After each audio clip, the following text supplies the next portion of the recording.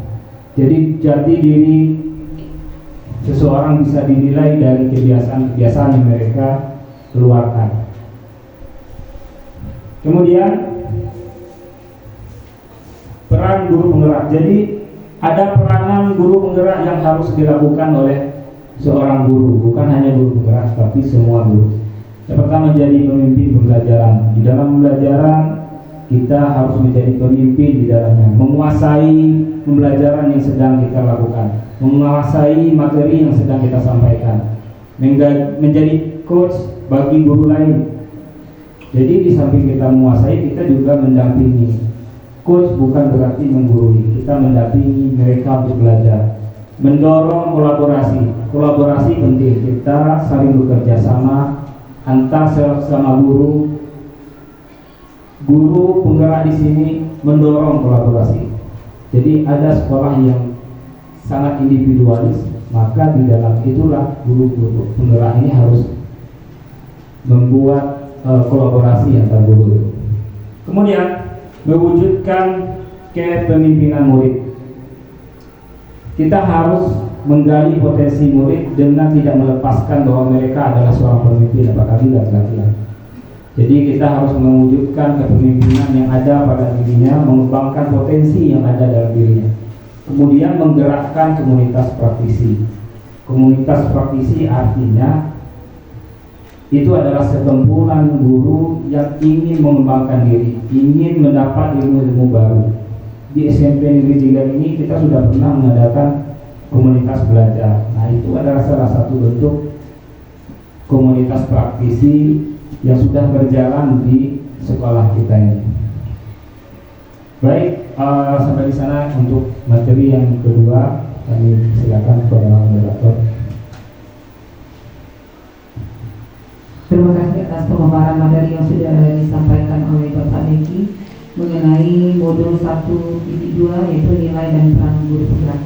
Silakan Bapak Ibu yang ingin menanyakan yang berkaitan dengan materi tersebut, silakan bertanya.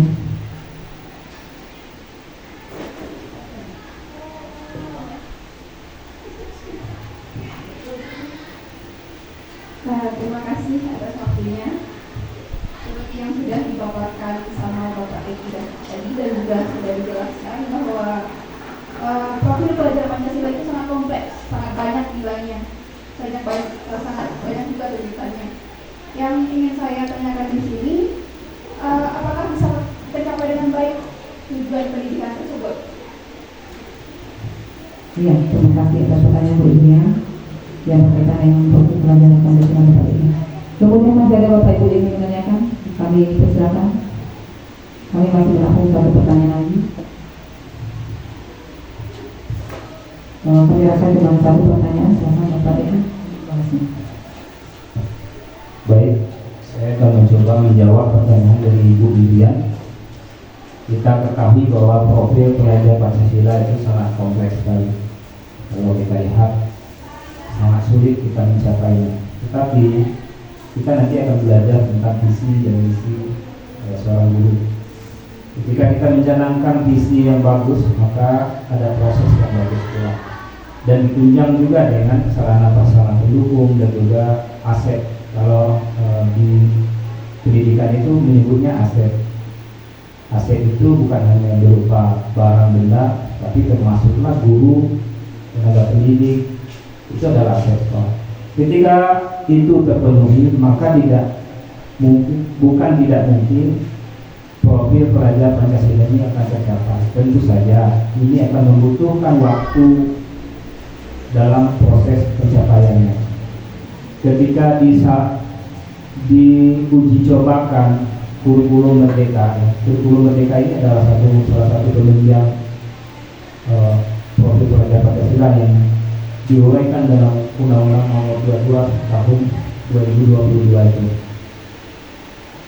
Pada saat itu sudah dicobakan bagaimana profil pelajar Pancasila ini bisa dicapai dengan strategis yang dilakukan, dan salah satunya adalah yang sedang kita bahas sekarang. Mulai dari visi kita buat visi, kita harus jelas bagaimana pendekatan kita pada guru, dan bagaimana proses pembelajaran itu sudah diatur sedemikian rupa untuk mencapai tujuan yang akan kita capai, yaitu profil pelajar Pancasila. Kemudian Bu, kemudian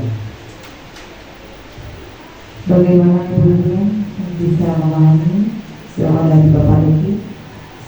Iya. Masih ada Bapak Ibu yang mau menanyakan tentang nilai dan peran guru penggerak? Sepertinya Bapak Deki sudah memaparkan dengan jelas. Jadi yang bertanya hanya Budian ya. Kita memasuki melanjutkan pemaparan modul 1.3, yaitu tentang visi guru penggerak yang akan dipaparkan langsung oleh Bapak Deki. Pada Bapak Deki kami persilakan. baik.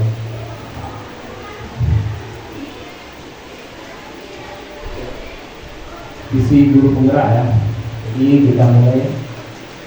Jadi setiap ya visi dapat diibaratkan sebagai bintang penggerak yang memandu penjelajah untuk mencapai tujuan.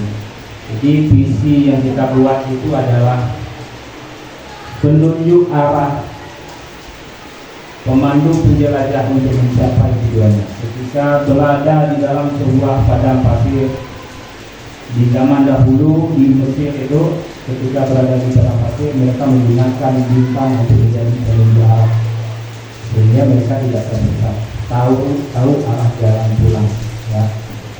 Jadi ketika visi itu sudah diberatkan, berarti arah daripada pendidikan kita itu, visi kita itu sudah mulai kita terapkan. Sehingga ketika visi bintang itu sudah jelas bagi kita, maka tinggal kita memikirkan bagaimana perjalanan kita menuju arah yang sudah kita ketahui. Kemudian memiliki visi tentang pertumbuhan murid menjadi hal yang sangat penting bagi seorang guru. Jadi visi tentang murid ini sangat penting. Karena apa? Karena tujuan kita adalah murid. Tujuan kita adalah profil pelajar Pancasila yang tadi kita bahas sebelumnya. Makanya semua visi yang kita canangkan itu semua mengenai murid, mengenai bagaimana kita membentuk atau membuat atau menuntun murid itu menjadi profil pelajar Pancasila. Visi mengenai murid inilah yang nantinya akan menjadi bintang penunjuk arah. Ya, guru harus memiliki visi yang jelas. Jadi kita harus punya visi yang jelas. Jangan kita mengajar tapi tidak punya visi yang jelas. Karena asal datang ke sekolah, buka bukunya, ajarkan yang ada di buku. Kita harus punya visi yang jelas. Kita ini mengajar untuk apa? Apa yang kita inginkan terhadap anak-anak ini. Kita harus memiliki pandangan bagaimana siswa kita 5 sampai 10 tahun yang akan datang. Jadi kita sudah punya mimpi di dalam pikiran kita secara imajinatif 5 sampai 10 tahun yang akan datang, seperti apa anak-anak kita, seperti apa anak-anak didik yang kita didik saat ini. Jadi apa dia? Bagaimana karakternya? Bagaimana bentuk wawasannya? Itu sudah kita bayangkan dari sekarang. Sehingga ketika kita melakukan, sudah menetapkan ini adalah visi kita, saat kita mencoba membuat langkah-langkah untuk mencapai tujuan itu, kita sudah jelas arahnya. Visi itu arahnya. Kemudian barulah nampak visi seperti ini, seperti apa yang kita inginkan. Nah ini kemarin kami diminta membuat visi guru penggerak. Jadi saya membuat visi, yaitu mewujudkan siswa yang cerdas, berkarakter dan berdaya saing. Itu visi saya sebagai guru BPOK. Kemudian setelah visi itu terbentuk, barulah dibentuklah prakarsa perubahan. Prakarsa perubahan itu apa? Prakarsa perubahan adalah bentuk tindakan, bentuk konkret dan tindakan yang akan kita lakukan untuk mencapai visi yang kita canangkan tadi. Jadi saya mengambil siswa yang cerdas, berkarakter dan berdaya saing. Maka saya menerapkan prakarsa perubahannya adalah menerapkan pembelajaran PJOK yang menyenangkan dengan permainan kecil.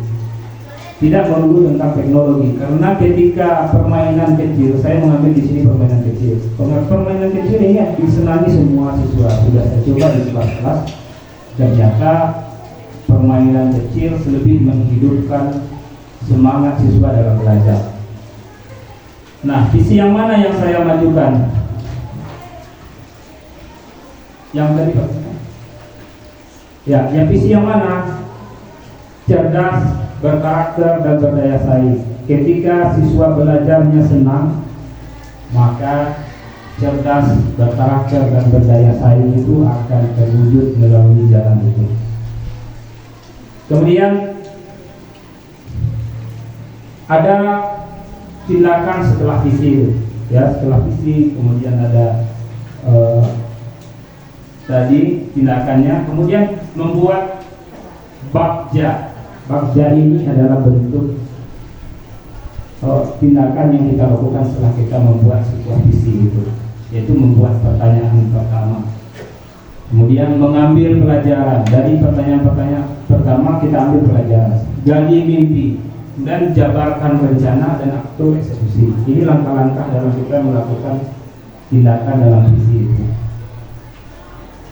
Demikian modul 1.3 atau modul tentang visi guru penggerak.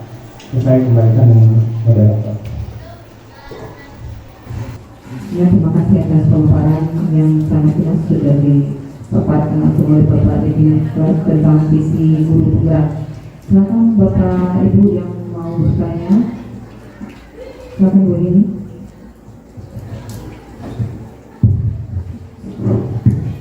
Terima kasih Pak Deki. Di sini tentang visi. Jadi setiap guru itu harus mempunyai visi yang tujuannya yang ke arah tujuan pendidikan murid ya. Seperti kalau ada pelanggaran itu ada sanksinya. Seperti siswa kalau melanggar ada sanksinya, ada hukumannya. Kemudian gimana kalau visi yang kita terapkan itu yang sudah kita konsep itu tidak bisa diterapkan 100% atau 80% atau gimana? Tidak bisa diterapkan konsep visi yang sudah kita buat. Tidak bisa atau tidak semuanya tidak bisa diterapkan. Ya, terima kasih atas pertanyaan ini. Berikutnya Ibu Novia, kami silakan.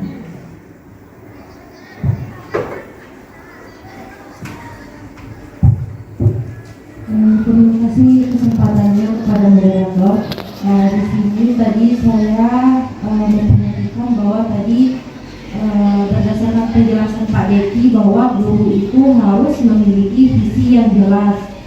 Nah, di sini yang ingin saya tanyakan, apakah visi seorang guru itu harus sama atau sesuai dengan visi sekolah itu sendiri? Itu saja, terima kasih. Saya kembalikan kepada moderator. Ya, terima kasih atas pertanyaan Ibu ya. Mungkin langsung dibahas pada ini karena ada ini yang sudah.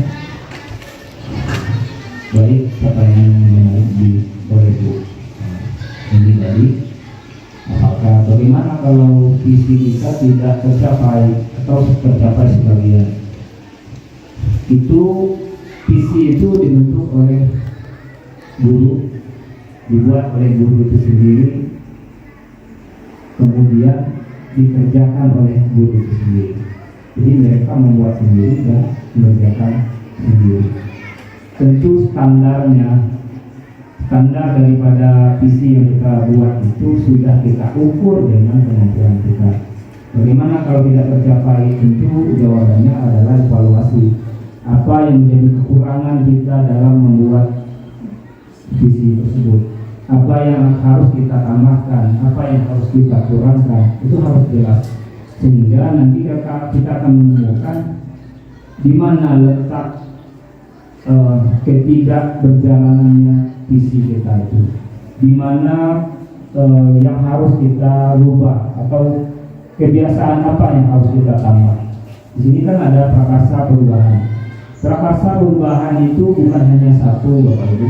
Jadi poin-poin visi-visi itu kita jadikan prakarsa perubahan.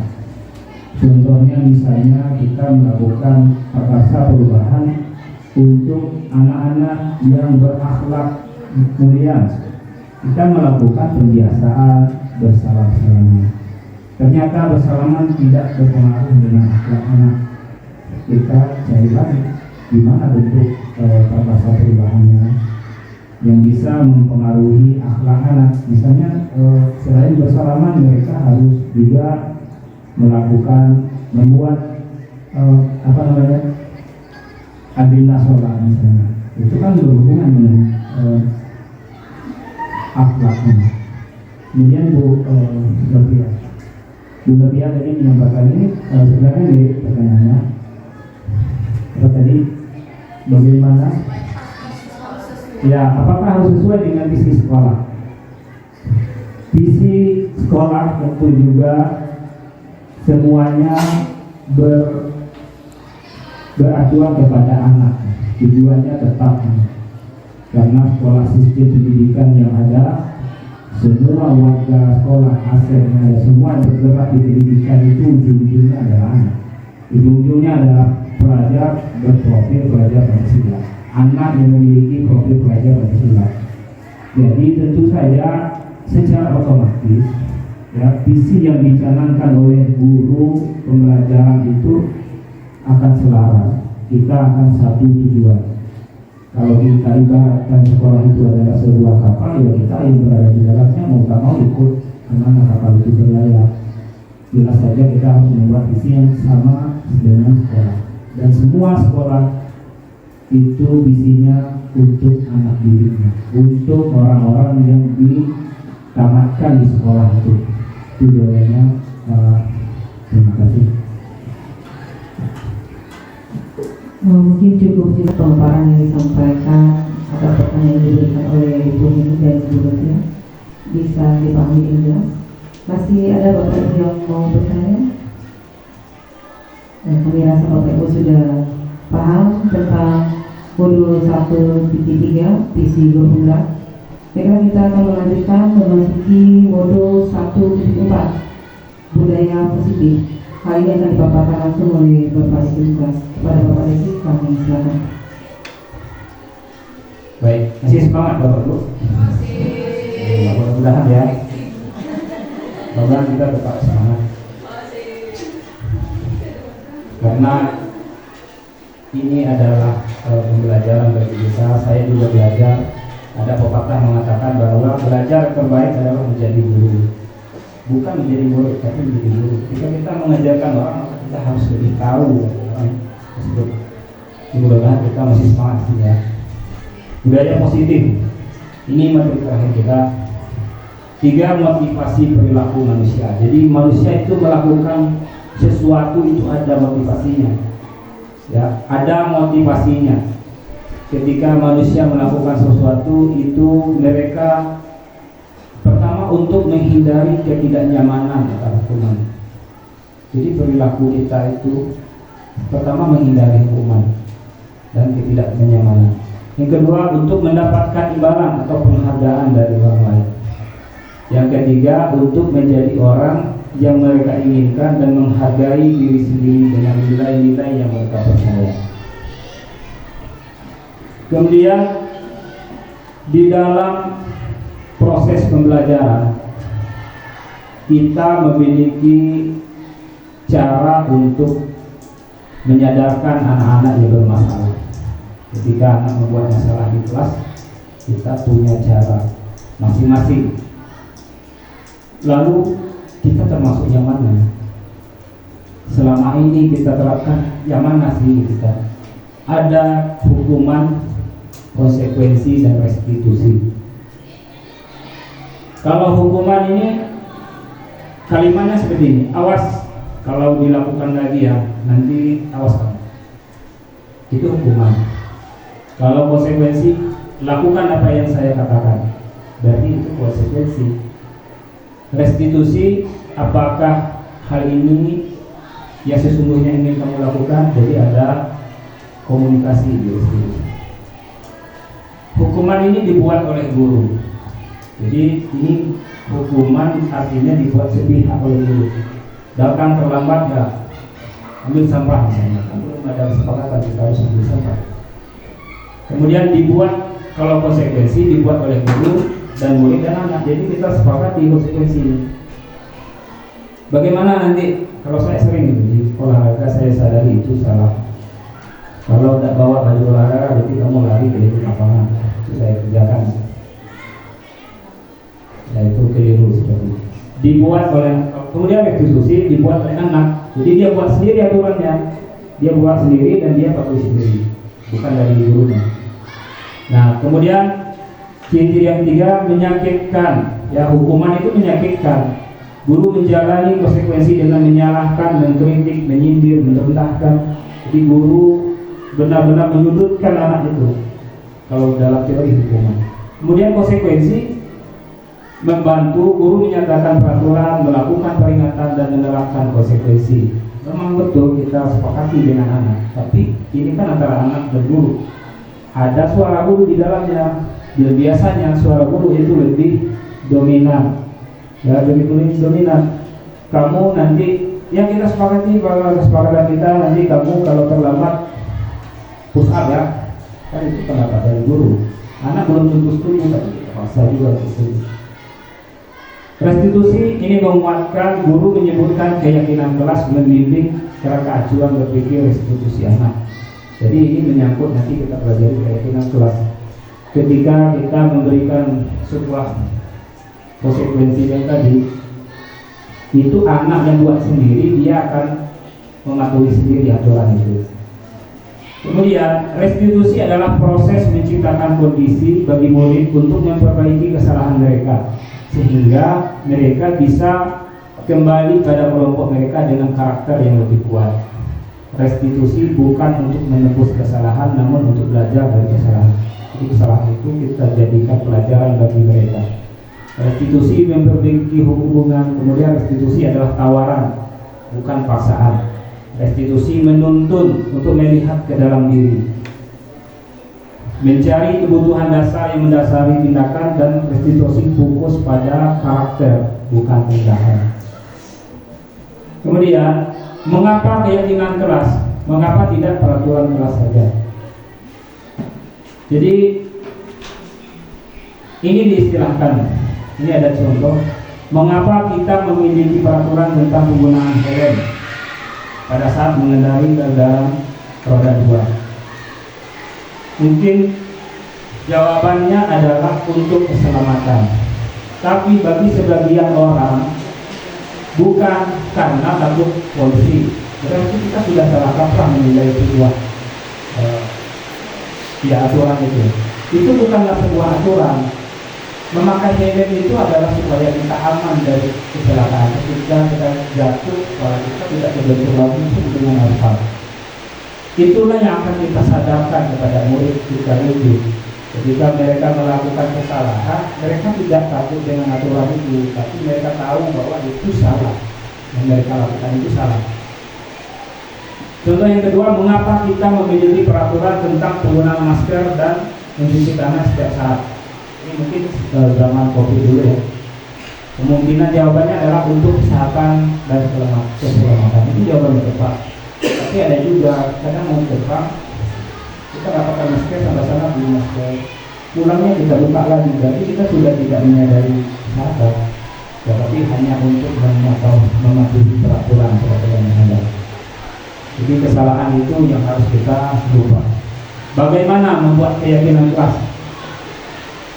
Pertama-tama kita membuat kelas impian, ya.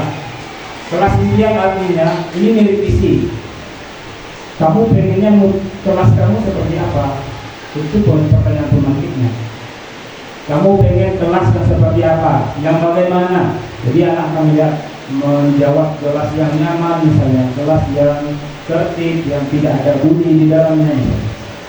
Barulah nanti kita membuat keyakinan kelas berdasarkan kelas impian. Impian kita ini tertib. Terus apa yang harus kita lakukan untuk tertib? Itulah keyakinan kelas. Contohnya tidak berbicara, itu kalimat negatif ya. Menyimak guru dalam menyampaikan pembelajaran. Itu tindakan yang kita lakukan. Ini dikatakan bahwa keyakinan kelas bersifat lebih abstrak daripada peraturan yang lebih rinci dan konkret. Jadi dia abstrak, sulit diterjemahkan. Tidak ada pengertian yang jelas tentang keyakinan kelas. Tidak ada pengertian yang konkret ya. Tidak ada pengertian yang baku tentang keyakinan kelas itu. Dia bersifat abstrak. Kemudian keyakinan kelas merupakan pernyataan universal, jadi menyeluruh, berlaku bagi semua murid yang ada di dalam kelasnya. Pernyataan keyakinan kelas senantiasa dibuat dalam bentuk positif. Ini kalimat-kalimat positif. Jadi bukan tidak membuang sampah di sembarangan, bukan kalimat seperti itu, tapi menjaga kebersihan, ya, menjaga kebersihan dari sampah, menjaga kelas dari sampah. Itu berarti artinya tidak buang sampah sembarangan. Kemudian keyakinan kelas hendaknya tidak terlalu banyak sehingga mudah diingat dan dipahami oleh keluarga kelas. Kalau terlalu banyak, ini kan harus dia tahu aturan kelasnya. Kalau banyak dia nggak ingat, dia tidak gerak terus karena nggak ingat aturannya. Kalau sedikit mereka ingat, misalnya cuma 4 atau 5 kesepakatan kelas, dia tahu, oh ini kesepakatan kelas kami ya. Nggak usah dilewat. Kalau banyak mereka tidak ingat dan terkadang itu akan membuat anak-anak melanggarnya. Keyakinan kelas sebaliknya suatu yang dapat diterapkan di lingkungan tersebut. Jadi keyakinan kelas kita berlaku di kelas kita, bukan berlaku di ruang guru. Di ruang guru lain-lain juga keyakinan guru lagi. Kemudian semua warga kelas hendaknya ikut berkontribusi dalam membuat keyakinan kelas. Karena ini dari siswa sesuai dengan prinsip restitusi tadi, aturan yang dibuat oleh siswa dan mereka harus sendiri. Makanya semua warga kelas harus terlibat dalam penyusunan itu. Kemudian bersedia meninjau kembali keyakinan kelas dari waktu ke waktu. Jadi ketika kita membuat aturan kelas ini, kita tinjau lagi. Ini bisa berganti ya, mungkin tidak relevan atau tidak pas aturannya, kita rubah. Mungkin ada secara kontinu kita koreksi perubahan-perubahan dalam aturan kita. Ada 5, ketika kita jadi guru, saat kita menjadi guru ada 5 posisi kontrol. 5 posisi kontrol yang memposisikan kita ini masuk yang mana. Selama ini bisa kita lihat, kita ini posisinya yang mana, sebagai apa kita. Yang pertama ke hukum. Kalimat yang dikeluarkan adalah patuhi aturan saya atau awas. Kamu selalu salah, selalu, pasti selalu yang terakhir selesai. Itu berarti kamu seorang penghukum. Berarti kita seorang penghukum kalau kalimat itu pernah kita ucapkan. Yang mirip-mirip seperti itu. Kemudian membuat merasa bersalah. Jadi ketika ada anak bermasalah, ibu sangat kecewa sekali dengan kamu. Berapa kali bapak harus memberitahu ya. Gimana coba? Kalau orang tua kamu tahu, kamu berbuat begini. Jadi kamu berusaha membuat anak itu merasa bersalah di hadapan kita atas kelakuannya. Nah, itu membuat rasa bersalah. Kemudian teman, ayolah bantulah demi bapak ya. Jadi kita menganggap murid itu teman kita. Di kalimat yang keluar adalah ayo ingat tidak bantuan bapak selama ini. Kemudian ya sudah hari ini tidak apa-apa, nanti ibu bantu bereskan. Ini menganggap murid itu adalah teman kita. Kemudian pemantau itu lebih tanya ke muridnya, peraturannya apa? Jadi ya murid yang jawab, apa yang telah kamu lakukan? Sanksi atau konsekuensi apa? Apa sanksinya? Itu posisi kita sebagai pemantau. Kita hanya tanya ke murid, limpahkan kesalahannya. Kemudian manajer ini adalah yang terbaik ya. Inilah yang kita harapkan yang ada pada guru. Guru itu harus menjadi manajer bagi siswa. Apa yang kita yakini kembali ke keyakinan kelas. Jadi dari posisi kita sebagai manajer, saat anak melakukan kesalahan kita kembali ke keyakinan kelas. Apa? Keyakinan kelas yang mana yang melanggar? Aturan yang dia buat sendiri. Itulah yang kita ulang kepada mereka. Apakah kamu meyakininya? Kita sudah sepakati, harusnya dia meyakini apa yang kita sepakati. Jika kamu meyakininya, apakah kamu bersedia memperbaiki? Ini kalimat yang keluar. Jika kamu memperbaiki ini, hal ini menunjukkan apa tentang diri kamu? Apa rencana kamu untuk memperbaiki? Jadi kita mengajak anak-anak ini untuk berkomunikasi, mencari solusi yang terbaik yang biasa bisa mereka tawarkan kepada kita. Segitiga restitusi. Segitiga restitusi ini adalah bagaimana kita memecahkan permasalahan pada anak yang bermasalah, melanggar aturan. Ini sebenarnya dilematis sekali. Ini adalah konsep berpikir bagaimana kita menerapkan memecahkan masalah yang ada pada anak. Dan ini bisa berlaku kepada anak, bisa juga tidak berlaku. Kenapa? Karakter anak zaman sekarang yang ada pada saat ini itu berbeda dengan karakter-karakter yang ada di tempat lain. Berbeda tempat, berbeda karakter. Sehingga ini tidak mutlak. Ya, ini tidak mutlak bisa berjalan di satu jalan. Kadang-kadang antara anak satu dan anak lain pun itu tidak mutlak bisa terjadi, bisa kita terapkan. Yang pertama itu memvalidasi tindakan yang salah. Kemudian menanyakan keyakinan. Barulah menstabilkan identitas. Dan menstabilkan identitas ya. Lebih awal. Oh. Menstabilkan identitas di sini. Ini kalimatnya berbuat salah itu tidak apa-apa. Jadi kita berusaha mengatakan bahwa kesalahan itu biasa dilakukan oleh semua orang. Kemudian tidak ada manusia yang sempurna. Itu kalimat yang sering diucapkan. Saya juga pernah melakukan kesalahan seperti ini. Ini kita stabilkan dulu dengan tidak membuat mereka merasa bersalah. Mereka Bapak tidak tertarik mencari siapa yang salah, tapi ingin mencari solusi dari kesalahannya.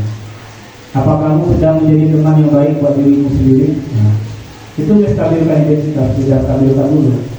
Dari masalahnya, dia ada masalah, kita stabilkan. Kemudian validasi tindakan yang salah, baru kita validasi. Padahal kamu bisa melakukannya yang lebih buruk dari ini.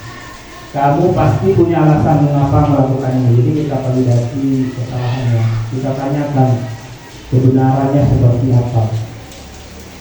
Baru nanti dia menceritakan kebenaran yang baik yang dilakukannya. Kemudian juga menanyakan keyakinan, barulah kita kembali ke keyakinan kelas tadi. Yang terakhir, apa yang kita percaya sebagai kelas atau keluarga. Nilai-nilai apa yang kamu langgar? Apa bayangan kita tentang kelas yang ideal? Jadi kembali ke aturan yang disepakati. Kita bawa ke komunikasi, kembalikan ke aturan yang kita sepakati. Sudah. Baik, hanya itu. Mudah-mudahan ada pertanyaan. Kembalikan ke Anda.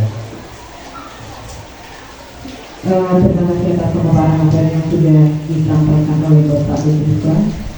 Mungkin Bapak Ibu yang mau bertanya tentang modul 1.4 wilayah khusus, kami silakan Ibu.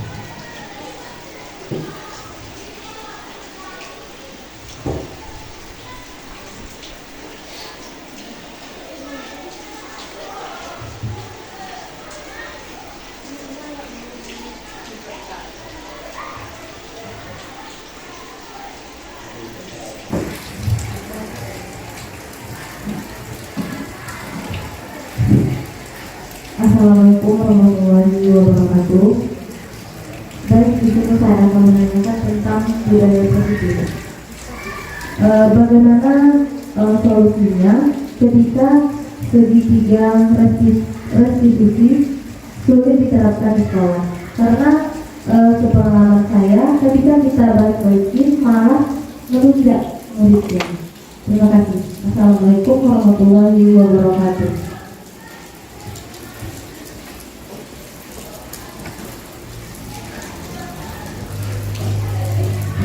Terima kasih Ibu mengakhiri pertanyaannya. Masih ada Bapak Ibu yang mau menanyakan? Sepertinya cukup satu pertanyaan. Silakan dijawab oleh Bapak Ibu. Baik, terima kasih Bu Tri. Pertanyaan yang menarik sekali. Segitiga restitusi ini hal yang baru bagi kita, baru diterapkan untuk berbeda. Kita menerapkan kurikulum merdekanya tahun 2022. Memang benar banyak sekali masalah yang terjadi di dunia pendidikan ini ternyata tidak bisa diselesaikan dengan segitiga restitusi. Jadi apa solusinya? Sebenarnya segitiga restitusi ini adalah langkah yang bagus. Ini adalah langkah yang baik untuk menyelesaikan sebuah permasalahan pada siswa. Tetapi siswa yang seperti apa? Kita mengetahui bahwa pendidikan kita itu mulai dari TK, SD, SMP, dan SMA, bahkan sampai ke perguruan tinggi mendapatkan perubahan kurikulum hanya baru 3 tahun lalu. Lalu tiba-tiba ada hal baru tentang segitiga restitusi ini. Sekarang ada yang kita terapkan, tapi tidak seutuhnya. Restitusi tidak segitiga. Ada 2 hal saja yang kita terapkan. Yang ketiga misalnya validasinya saja, atau juga tindakan menstabilkan identitas saja. Sementara menanyakan keyakinan itu tidak ada. Itu adalah hal yang wajar. Kenapa? Karena seharusnya segitiga restitusi ini dilakukan sejak mereka menempuh pendidikan di usia dini. Jadi di SD, SMP, TK bahkan sampai SMA, seharusnya mereka sudah mengetahui segitiga restitusi seperti itu. Sehingga ketika kita menerapkan saat ini mereka paham, oh ini maksudnya. Karena itulah banyak ketika diterapkan langsung secara pada anak itu tidak mempan, karena karakter yang terbentuk pada anak itu sudah terlanjur terbentuk. Jadi ini harus diperbagi pelan-pelan. Seperti yang dikatakan dalam undang-undang tadi, bahwa perubahan ini berlangsung berkelanjutan dan tidak bisa dipaksakan. Jadi pelan-pelan kita terapkan, barulah nanti akan berkembang menjadi kebiasaan-kebiasaan, barulah nanti akan menjadi kebiasaan yang bisa dipatuhi oleh semua siswa.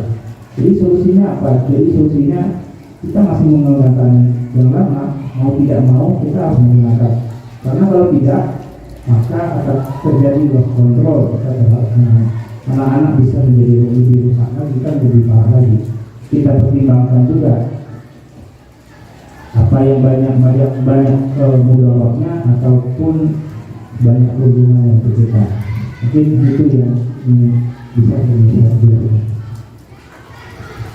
Terima kasih atas pembahasan jawaban yang sudah dijelaskan langsung oleh Bapak Ibu juga. Sebagaimana Ibu Tri sudah bisa dipahami, masih ada Bapak Ibu yang ingin menanyakan? Sama Bapak.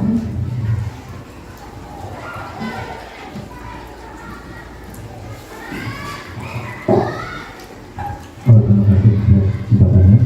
Mungkin pertanyaan terakhir dari pemaparan materi 1.4 tadi, kami berpikir ada satu sekolah yang menerapkan posisi kontrol dengan 60 poin terhadap siswa kelas.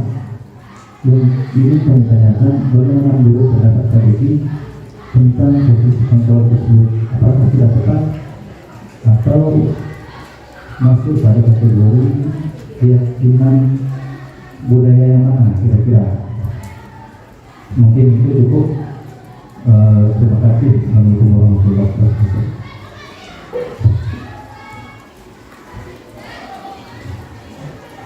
Baik, langsung ya, saya jawab dari Pastor. Ada kelas yang menerapkan sistem. Kita lihat tadi ada posisi kontrol apa itu? Itu ada yang pertama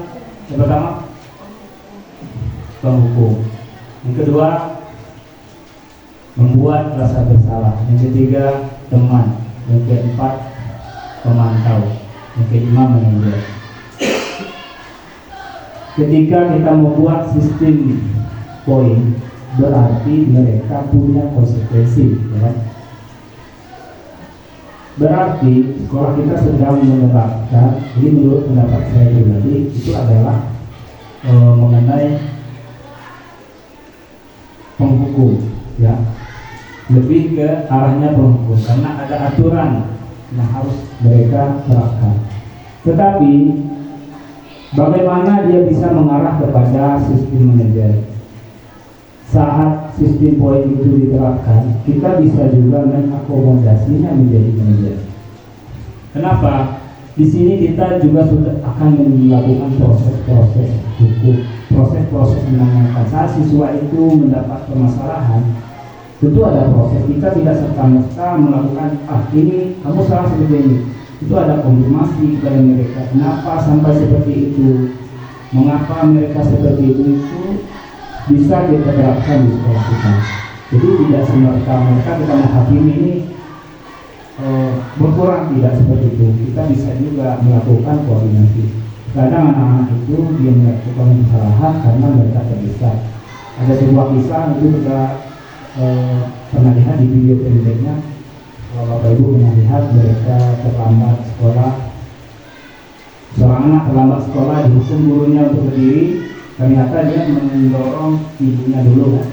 Memandikan ibunya dulu, Pak. Itu videonya. Nah itu kita bisa menjadi manajerial dengan mengkonfirmasi permasalahan mereka yang mereka alami.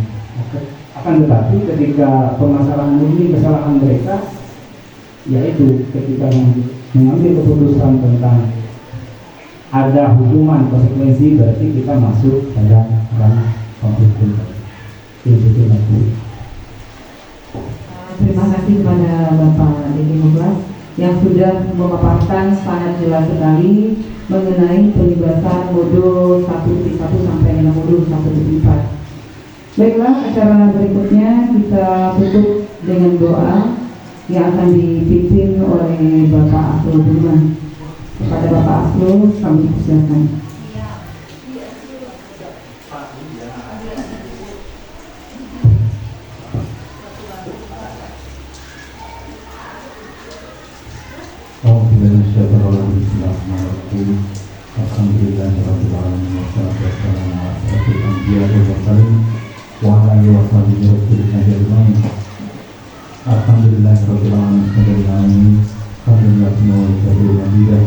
Ya Rabbana alhamdulillah bagi sedang berkarim Al-Quran.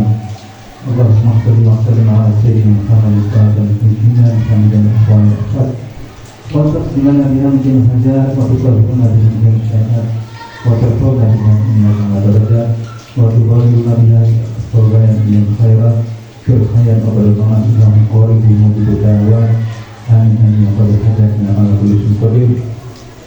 Allahumma inna ilman nafi'an wa fahimta fihi fitunya wa akhirah wa masyarakat al-rahim wa sallallahu alaihi wa sallam ala hadi ajma'in kana wa fi kulli shay'in yatifu wa salamun alaikum wa rahmatullahi wa barakatuh.